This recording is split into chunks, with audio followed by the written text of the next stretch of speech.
kariku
megegek ugek sadulita Gus Ndara Bratasena kula tingali katon sumengka lakumu ndika badhe tindak pundi Den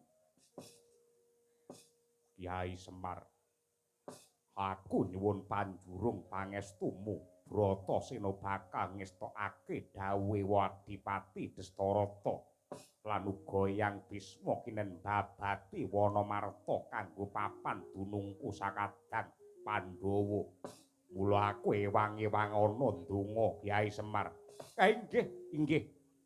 Kula sanget jumurung niku bab ingkang sae lan kula nderek remen. Ning yen sampeyan badhe mbabati alas kedah mang pitung kanthi genep aja mung waton karep lan waton pengin. Merga saka pokal keserakane menungsa jagat sakmenika sampun sambat. Donya sasat sampun lara, langite kaya njerit, segara murka, alas njaluk welas. Sampeyan kena mbabati Wanamarta nanging aja kabeh wit-witan mang tebangi mang rubuhke. Merga yen nganti wite entek hawane dadi panas, bumine mesti dadi longsor, lindhu prakempa, jagate gonjang-ganjing. Lakune mangsa wis ora kena digerba, yen mangsa udan dadi banjir, yen mangsa ketiga alase kobong. Ning kula mboten ngerti alas kok iso kobong niku janjane kobong tenan apa diobong. Kejawi saking menika Den, alam saisine niku dudu warisane mbah-mbahmu. Alam saisine niku dudu warisane mbah-mbahmu, tinggalane wong tuamu. Ning alam niki titipane anak putumu sing kudu dijaga lestarine nganti kapan wae. Tiresarta palwana teng ranu dresing karsaning sun dening kaanyut manis lirengi raga asti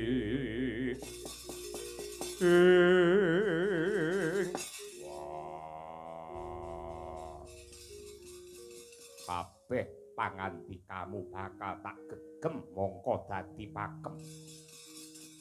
Ora liwat bakal ngestokake dawuhe Kyai Semar.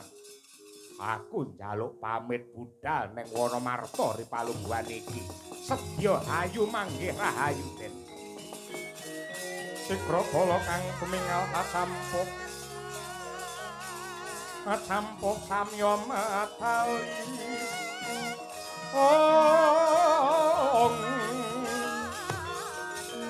Katet wilating kota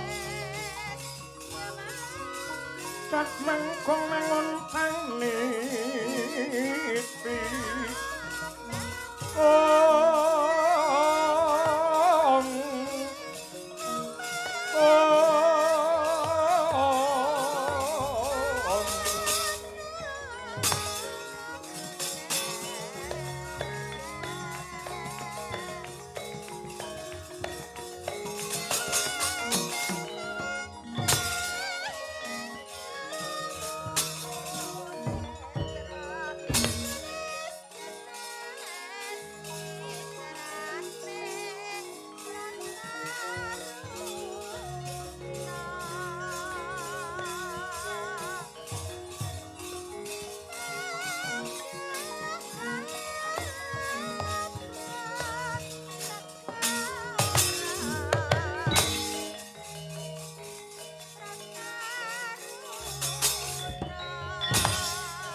Rikata Dyan Bratasena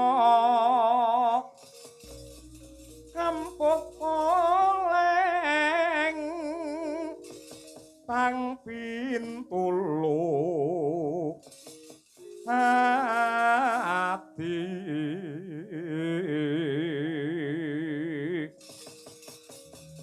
sarira kula tumong kodhek wok simbar jaja yen ngendika kumaleger kaya guntur kadang panenggak Pandhawa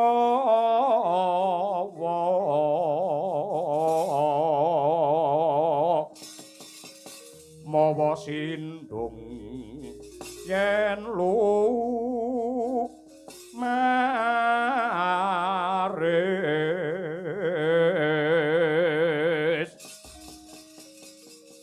rong jangkan wis praptana tepining Wanamarta anjegrek nganti kaya tugu Sinukarta. Tugu Sinukarta tegese tugu sing dikurmati. Nadyan ta kondhang kaloka lamun ta alas Wisamarta gawat kliwat angker kepati. Parandene Sang Werkudara tan mundur ing geguntur tan mendha ing bebaya. Mangkono sigra cancut Taliwanda ambedoli kekayon nganti rompal kaprapal satemah kabeh tanduran prasasat kaya sungkurmat marang kridanira Sang Bima ingkang nyebar dharma.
fid dunya hasanah wa fil akhirati hasanah.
Yo, holo, maju, maju.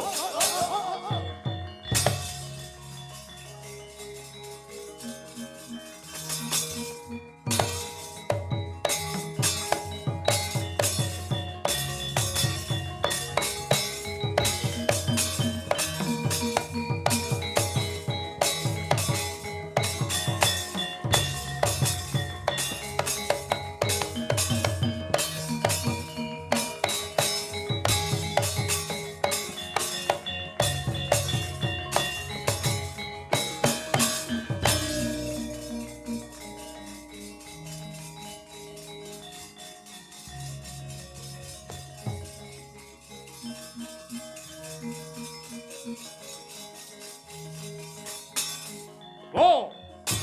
Ah!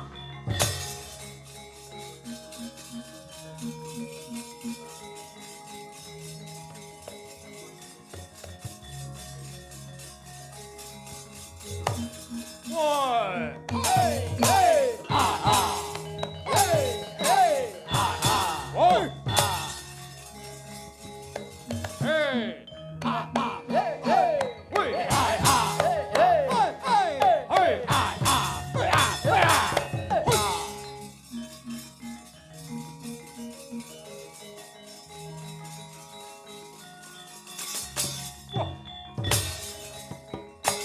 Ah!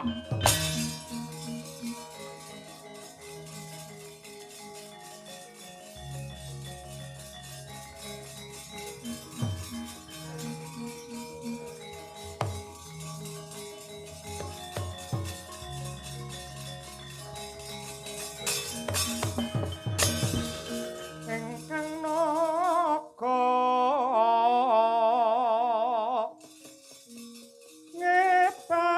ngebat igeng ngira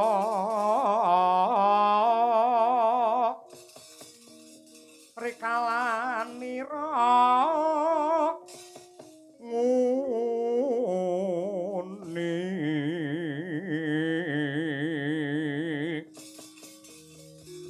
naga makikian kumambang katonku mawang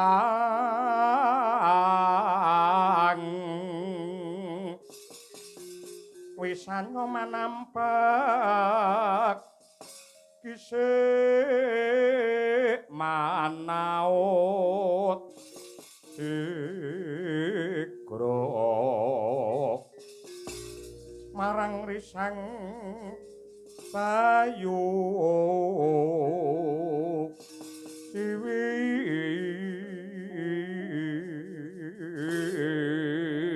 kuwat-kuwat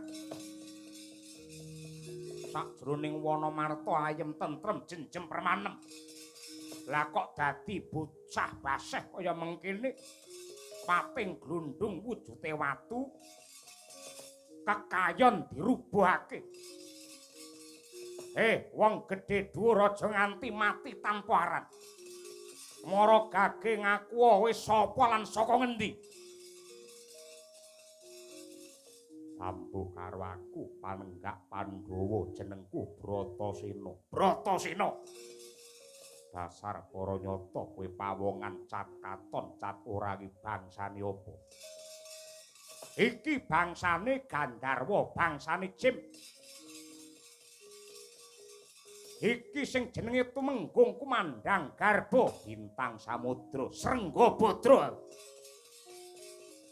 Kowe tak kandhani aja nduk tutukake anggenmu mbabati alas ngrubuhake kekayon ndungkeli karo sela-sela. Tata gelar iki wujude alas nanging sejatine kratone para Gandharwa ya kuwi negara Ngendraprastha ya ing Ngamarta. Mula kowe aja ngganggu kamardikane para Gandharwa, becik kowe baliya, kowe mulya. Babar pisan ora ana ceceking rasa aku bakal ganggu gawe karo bangsane Gandharwa. Malah sisan gawe aku njaluk idi palilah kepengin urip bebarengan karo bangsane Jim. Mengko yen aku wis entuk kamukten, entuk kalungguhan bisa yasa wujude negara ana kene. Sumpahe Bratasena ora mung ngayomi keluargaku lan uga bangsaku ning klebu bangsane Gandharwa bakal ndak ayomi. Wah, bel gedes. Wiwit kuncung nganti gelung menungso karo Gandharwa ora iso rukun merga aku wis apal karo watake menungso mesti serakah dakah-dakah. Mula yen kena tak pringgake kanthi becik njaluk dawa umurmu kowe mulya kowe lerene anggene mbabati alas. Pinalang ana mlumpat rinanti medhot. Sumpahe Bratasena yen batal anggenku yasa negara luwih becik glundung sirahku. Wah, kelakon tenan dina iki kowe.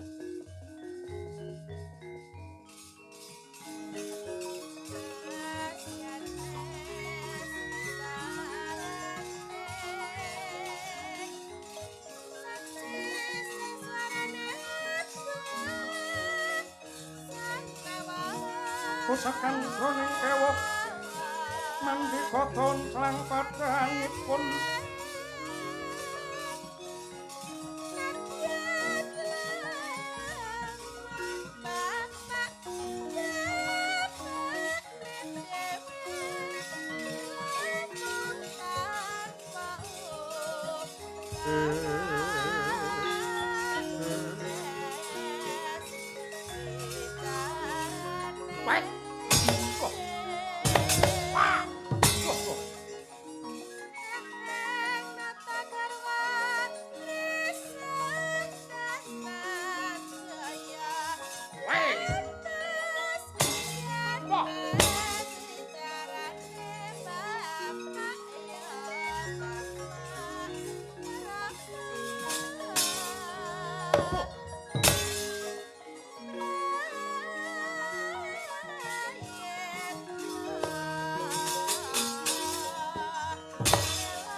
Kodo sikar sirahmu.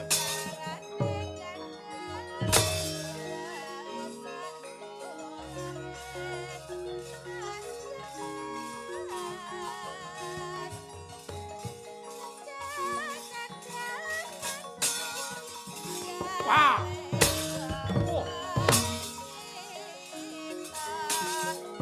Wah. Oh. Jebol dadamu.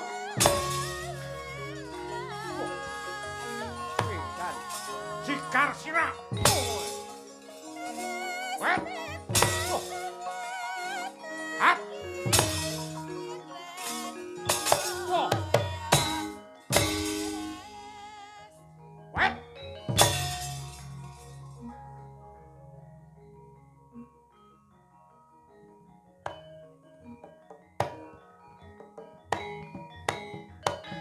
Mot. Wet.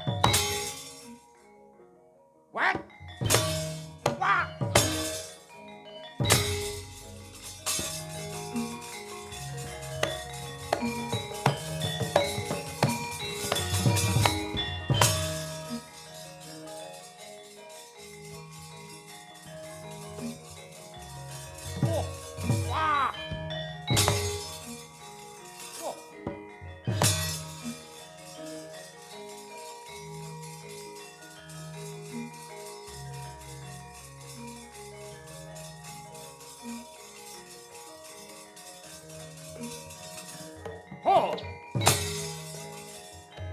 Ha! Hot! Ha!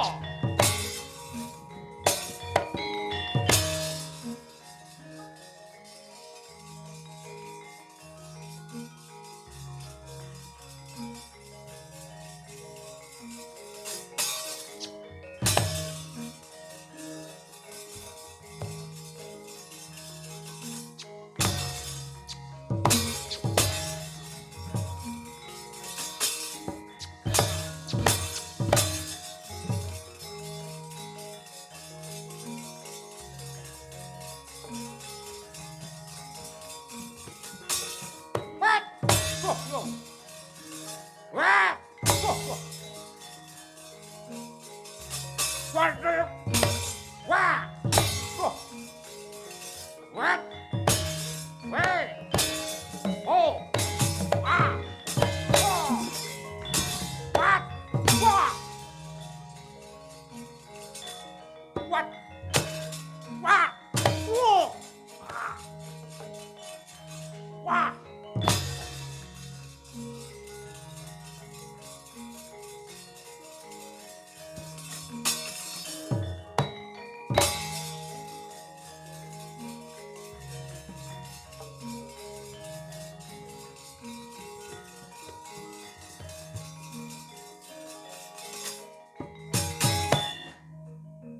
Mati. Mati kowe. Mati kowe. Mati kowe. Hut. Mati aku. Edan. Wah. Hop.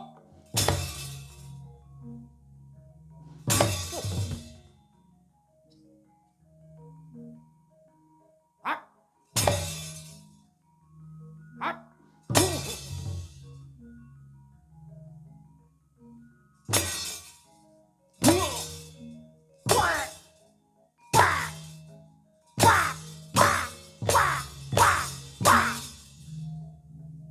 Ampuh tenan. Ampuh apa? Wah.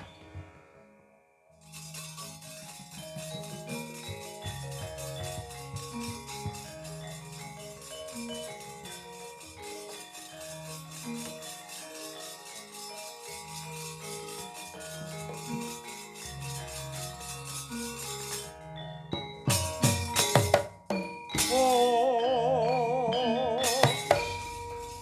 Bapo, bapo. Wadya Bala Ngamarta mundur. Iki patih Amdarat sing manjing ana madyaning Pabarata. Majua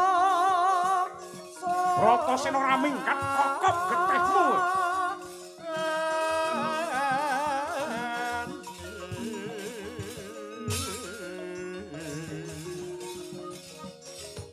Magot sing ayuta nyata sira daya si kaparat sontan kigre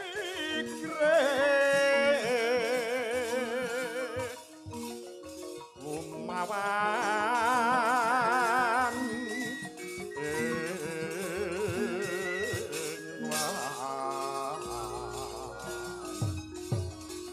iki margane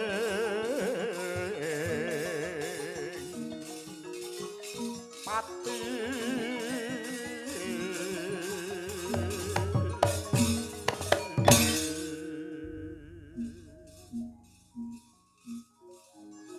Mangka anggra sruta rosa sumbar lindu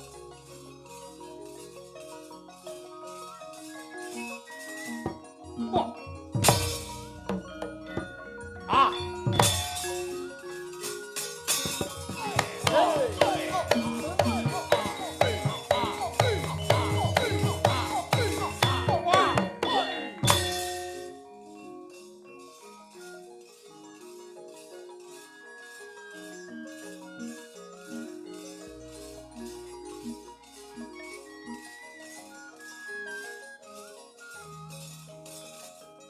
Oh. Wah. Yeay. Rubuh. Wah. Wah.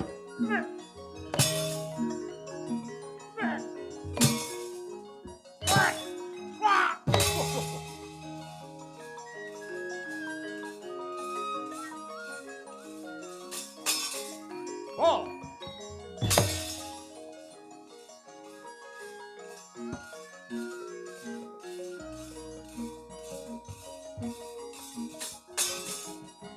Hey. Ah. Wah. Oh. Look. Hat. Wah. Wah. What? Oh. Ah.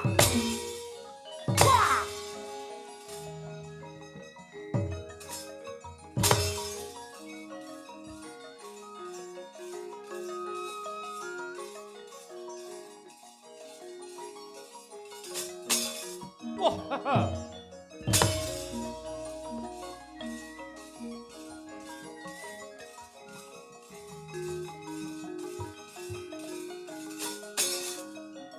Hey. Ah. Ah. Hot. Hot. What? What? Wah. Wah. Wah. Aduh. What? Wah. What? Wah. Wah. Wah.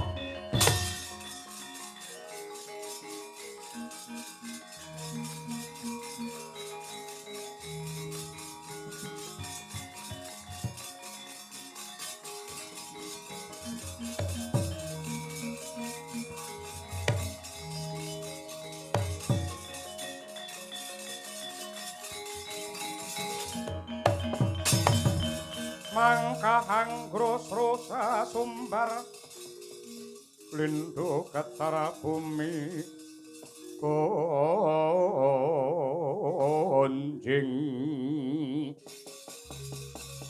kumeludo guntur atok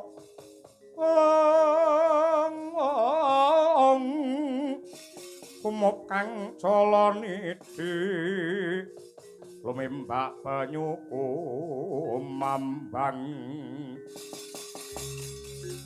tuhu sang Wisnu Bathara Arsa nglebur bumi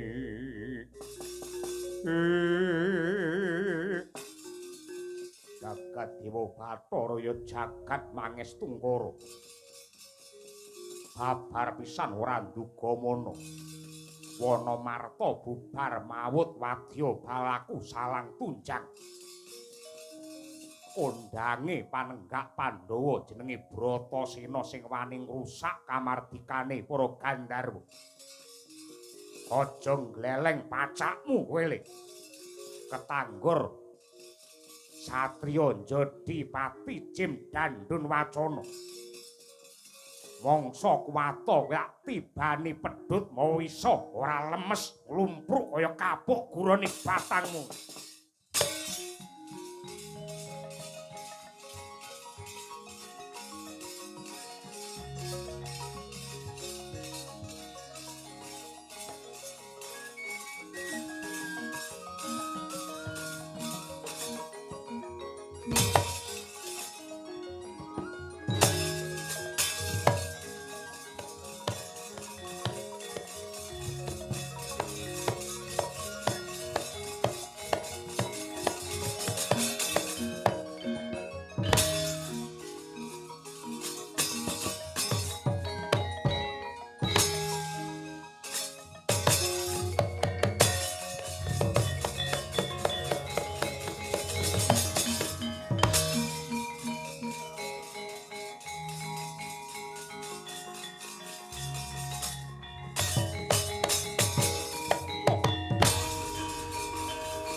Utar kowe.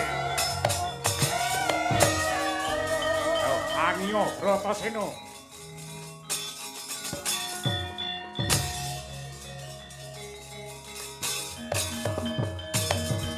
Dayane pedhut wisa nenggih kemayan saking Jim Dandun Wacana andadosaken Sang Sena kaprawasa. Pedhut ireng anggaweng hawane panas kaya geni murup. Nadyanto budidaya oncak saking bebaya parandene Sang Bima wis datan kuwagang.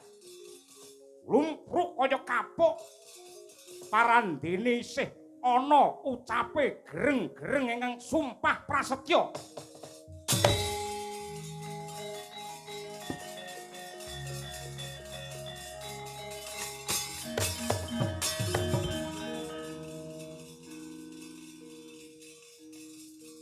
Para Gandharwa, aku aja kok gawe kaya mengkene. Yen pancen kowe bakal mateni aku maragake aku patenana. Yen aku babar pisan ora iso obah kaya mengkene. Pedahe apa aku urip? Aku mung bisa sambat karo purbane Gusti ingkang akarya jagat. Muga-muga sumpahku iki disekseni jagat saisine. Yen ana wong lanang nulungi aku bakal tak dadekke dulur. Ewadine wong wadon mbuh kaya apa wujude. Yen ana wong wadon nulungi aku bakale tak pek bojo.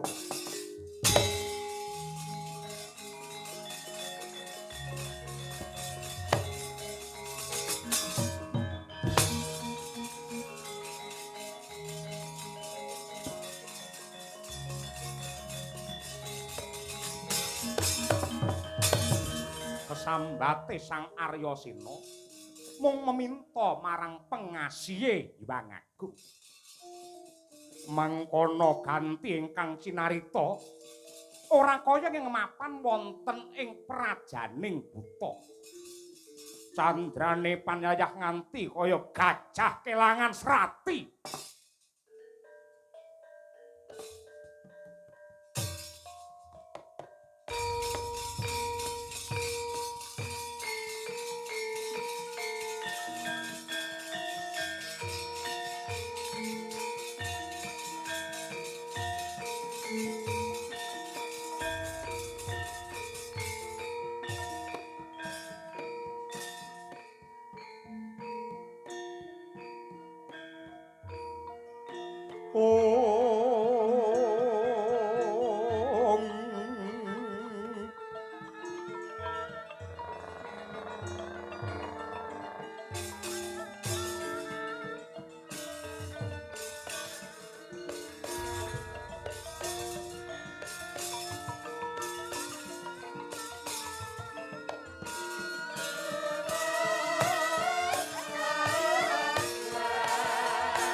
maruta gekancangan temasirna sinapu dening soroting surya ing nedheng manjar tengange bawa bentar kawuran mendung weh Prabawa Goreh ingkang mapan wonten ing negarane Yaksa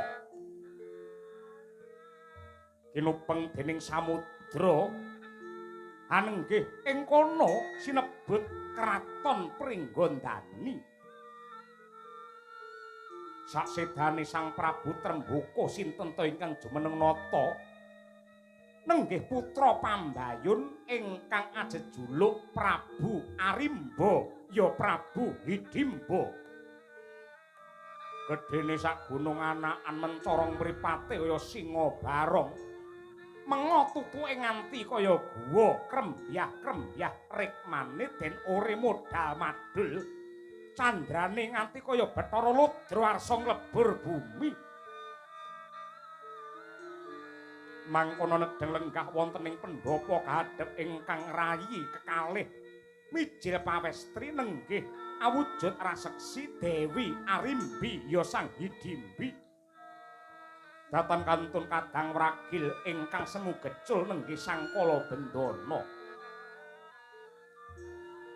ing jawi andher pasebaning para buta pating gereng pating gero candrane nganti kaya macan sewu mungguing krangkengan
Srumah Wahyun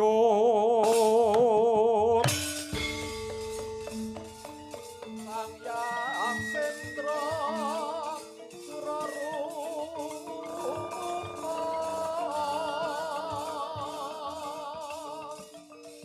Mangasat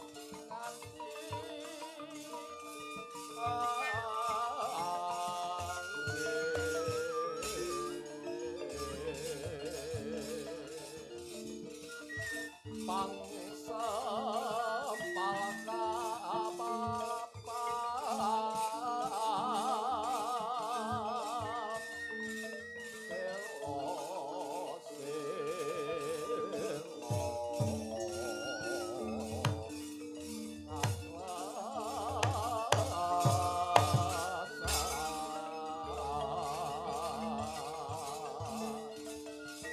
satu lupa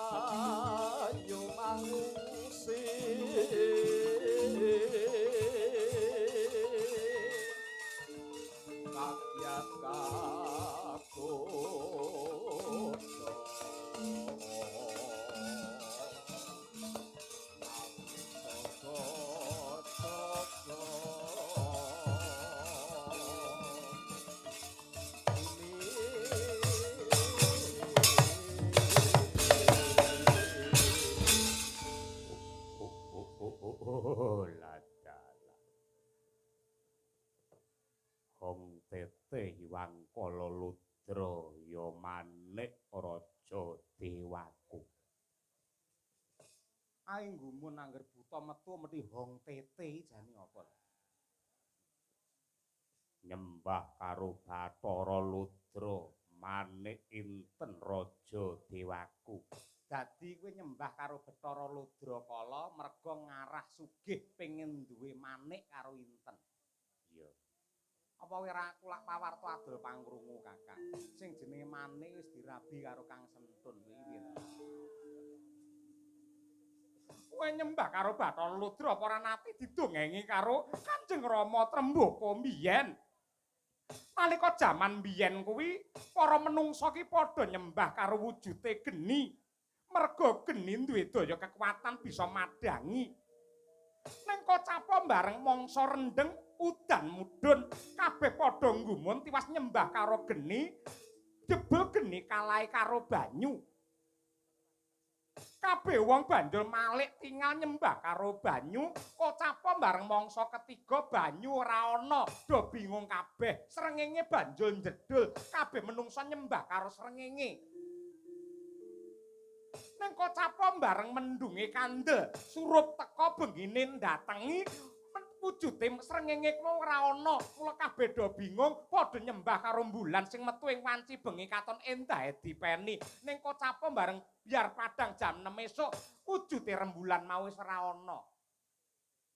Lah kok saiki kowe nyembah karo Bathara Ludra kuwi Bathara Kala to? Iya. Merga yen ra nyembah karo Bathara Ludra bakal dadi wong Sukerta. Yen wong Sukerta iki dadi pangane Kala.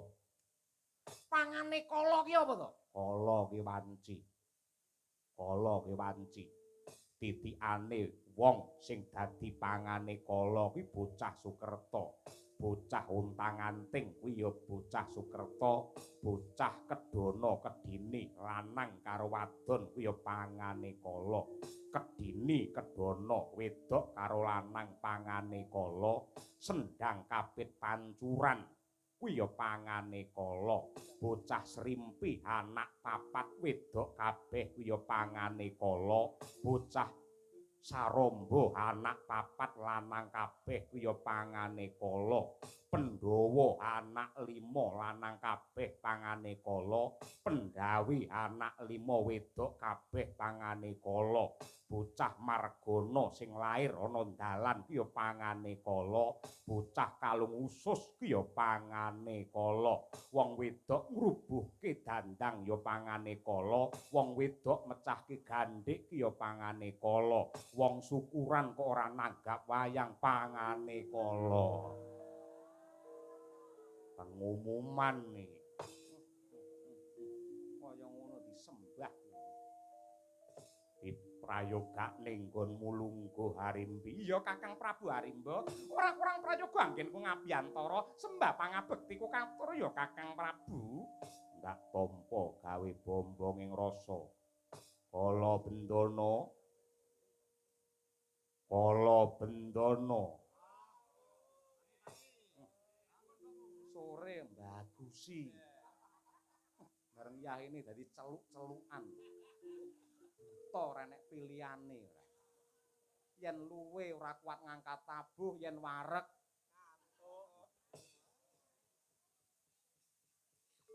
Aja kok paido ben kaya ngono kuwi ben isane turu ya yen ngene iki Dek. Neng omah iki pol-pole dikuya-kuya karo bojone.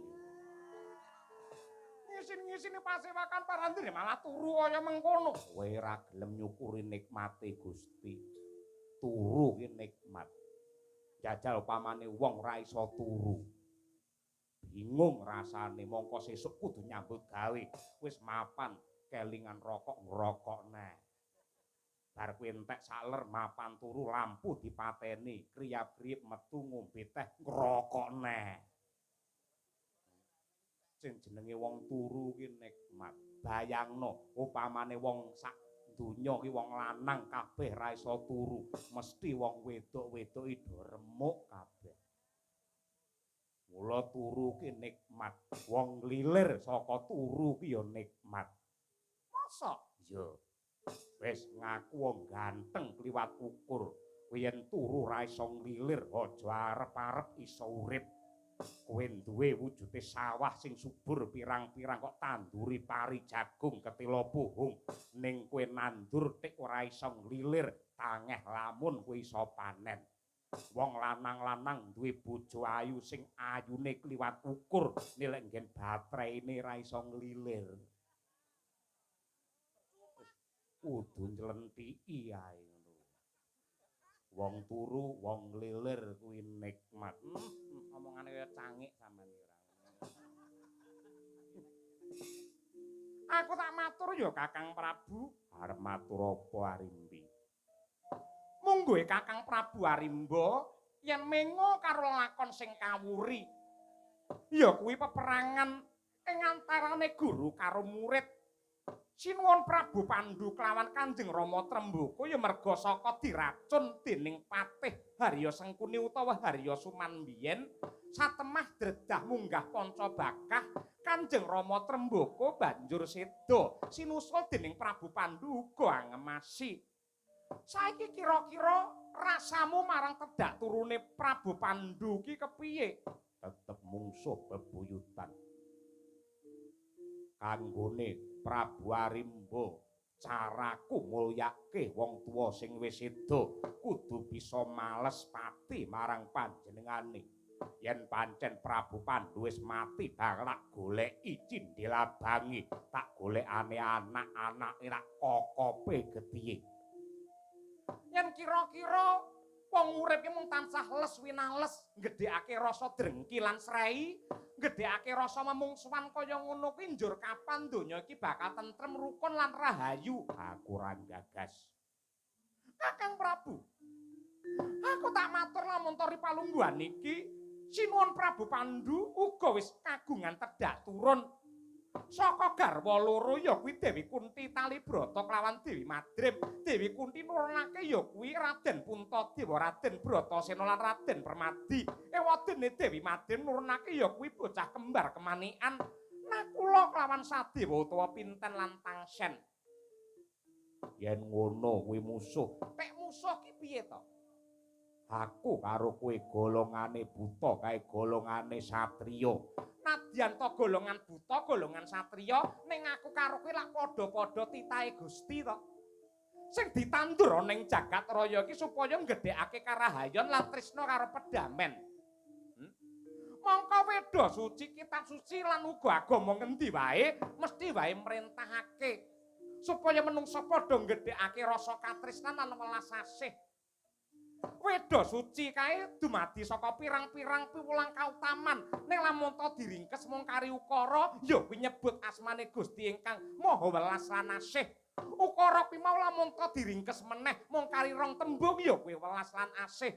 Mula menungsa yen besok kepengin manjing ana nirwanane Gusti, ora ana sing kudu ditindakake kejaba mung ngrembakake rasa welas asih marang apa wae lan sapa wae, ora mung asih karo bangsane buta, ning asih uga karo bangsane menungsa, klebu asih kelawan mungsuh mbiyen.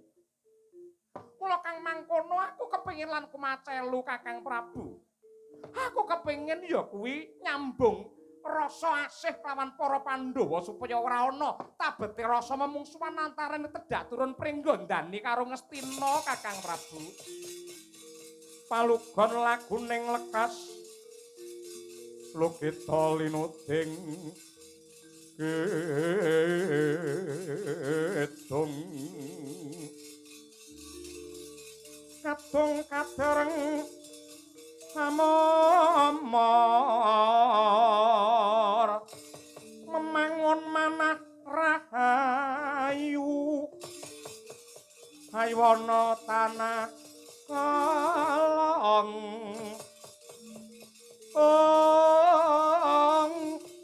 kumulung manadukara karnani romangapus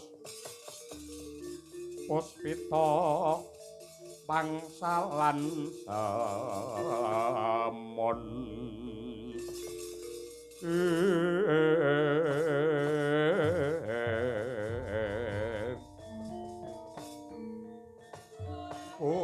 dalah kowe nglindur kowe ngimpi Wong sak jagat kabeh wis padha ngerti lamun to buta ki watake betah buteng aniaya. Ya kene kowe buta wadon krubyuk kabotan pinjung duwe panggayuh sing ora memper. Anggenmu bakal rukun karo Tedak turun Pandu padha karo Cebul gayuh ngawiyat wong buta ngitung lintang. Lintang luku sinawat balang kayu tangeh kenane cepak lupute. Aku ora bakal mangestoni yen kowe rukun karo Tedak turune Pandu. Yen perlu durung marem rasane atiku lamun to durung ngrentengi anak-anake Pandu. Kakang Prabu. Yen pancen panjenenganmu wegah nampa warah nampik marang pitutur becik, aku ora bakal meksa karo rasamu ning tak suwun kanthi banget, kowe ya aja meksa karo rasane Arimbi. Ripalungguhan iki 1000 dalan bakal tak tindakake, 1000 cara bakal tak temoho. Ora mung trah pringgondani kelawan Ngastina, yen perlu sak bisa-bisa jagat saisine men hayu lan rahayu kudu disiram nganggo kawicaksanan lan uga katentreman Kakang Prabu.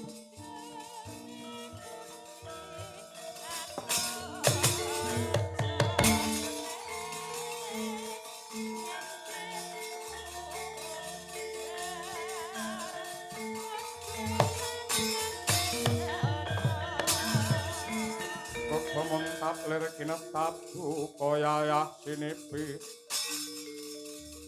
Jojo bang mawingo wingo wangis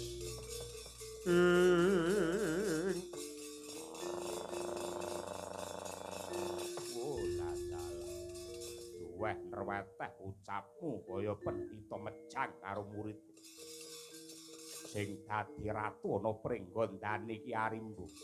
Tur dasare kowe iki adhiku kudu manut karo wong gerak. Ewadene kowe ra gugu karo rembuke Arimbu. Padha karo andeng-andeng ra pernah nggone apa kelakon tak cuplak. Nadyan kaya ngapa lan kepiye pinalang ana mlumpat rinantya medhot.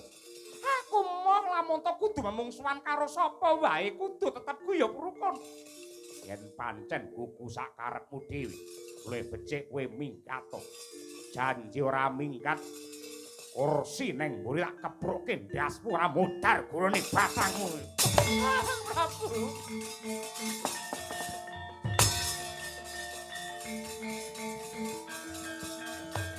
Putra Pandhawa tata kati wis saya.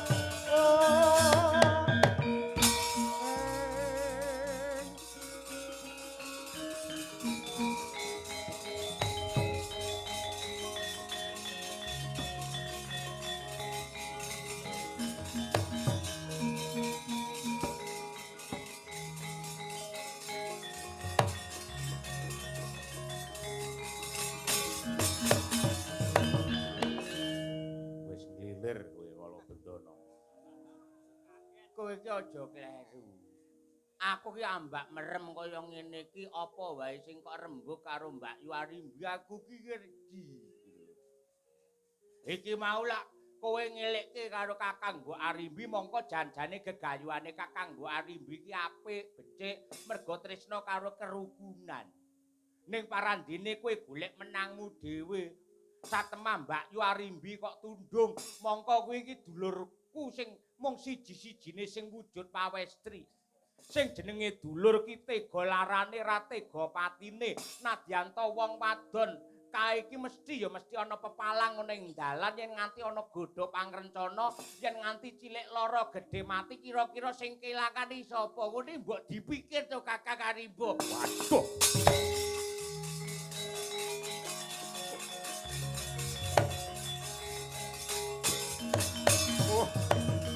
Adiku di kala bendono. Nadyanto kowe iki wong sing gegoyokake wujudmu sing banget gegilani. Ning nyatane cemerlang sing dadi gagasamu. Wis kono sak udi-udimu. Alus batinmu. Wong ki yen rembukan alus, atine alus kaya kowe iki upamane ngrebab ya mesti alus.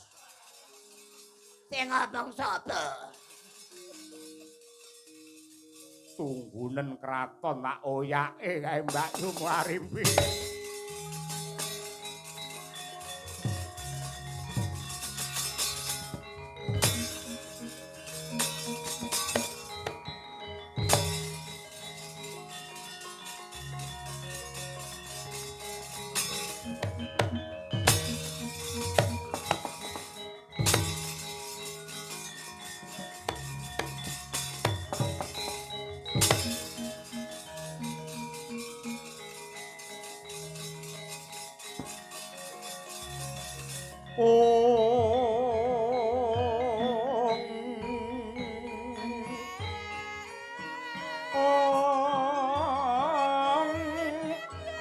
Nembang tengara mundur sawadyane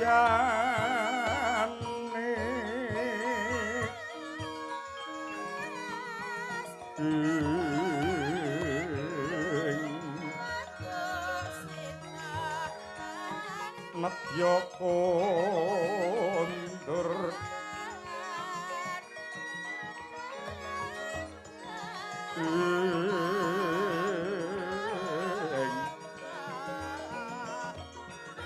kondur mring pura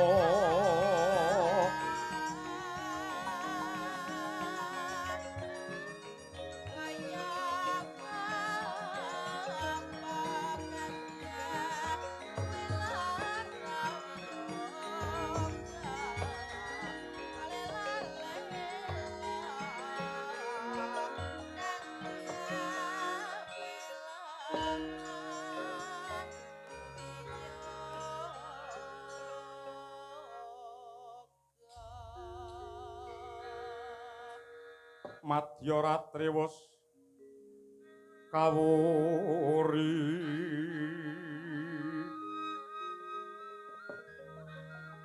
Iwang Candra Purnama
ilir-ilir tandure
hanyarengi gumantine mangsa dewasaning wanci wis manjing madya ratri dedep-dedem perbawaning dalutan ana jalma lumaku ingkang kaduru amung lintang luku ingkang mawa prabawa sumunu semeblak ing langit biru ramukal dadi panuntun kiblating wektu kawuryan sesadara wus siniwaka aglar kang taranggana wus sumewa mesem ratuning dalu kawis tingal pinasdika Cinandra panyayah kaya kenya remaja kang wis ndungkap jagati asmara mabuka kang lintang wuluh sinambung gemak tarung banyak angkrem kadi mesem Jaka belek meremelek Jaka tuwa mencara ngemu Prabawa angger gancang amblah kiblat nenggih lintang Bima Sekti katon Birawa kadya Sang Bima kang lagya kurda mrewasa marang Sang Nemburnawa sirepe kang gara-gara kawis tingal repat Panakawan ingkang sami angrengga endahe alam Nuswantara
Hidup dengan agama akan terarah. Hidup dengan ilmu akan mudah. Hidup dengan seni akan indah. Hidup dengan olahraga akan bergairah. Hidup dengan selingkuh kakean polah. Sak nomor ya, Gong. Sak nomor ngono kuwi. Sing jeneng agama aki tidak gama aki rusak yen kepengin diparingi slamet bejo donya akhir ya kudu memeluk agama. Mbuh agamane apa wae, kabeh agama ki apik, sing elek sok-sok ki malah wonge. Iya apa? Ngono kuwi. Kabeh agama ki becik ibarate kaya wong lulungan saka Kediri arepe ning Surabaya, liwat Malang ya bisa, liwat Jombang ya bisa. Sing dituju padha ya kuwi Surabaya. Wong ibadah ki ya ngono, ana sing Katolik, ana sing Kristen, ana sing Islam, ana sing Hindu, ana sing Buddha. Ning tujuane ya kuwi padha. Muga antuk nirwanane ya kuwi Gusti Allah. Oh iya, bener kok. Heeh, ngono kuwi. Dengaren Bagong ngomongan tek apike kaya ngono. Mumpung rong mendem ngene iki. Lah mendem wah, jan omong aku tekan ndi-ndi reng. Lah iya. Syukur lek wis mari. Alhamdulillah mari. Mangko kelakuane kaya luwak lho. Sapa? Kuwi Bagong kuwi. Meng nyolong wis ngatasi nggenku peh. Iki useme lak pelem to, Truk. Perempodang iki. Heeh. Lah ngono kuwi anake ning nggenku ngarepan ngono kae. Ngerti-ngerti anake wis nyedaki wit pelemku wis nggawa singgek karo nggawa tas kresek.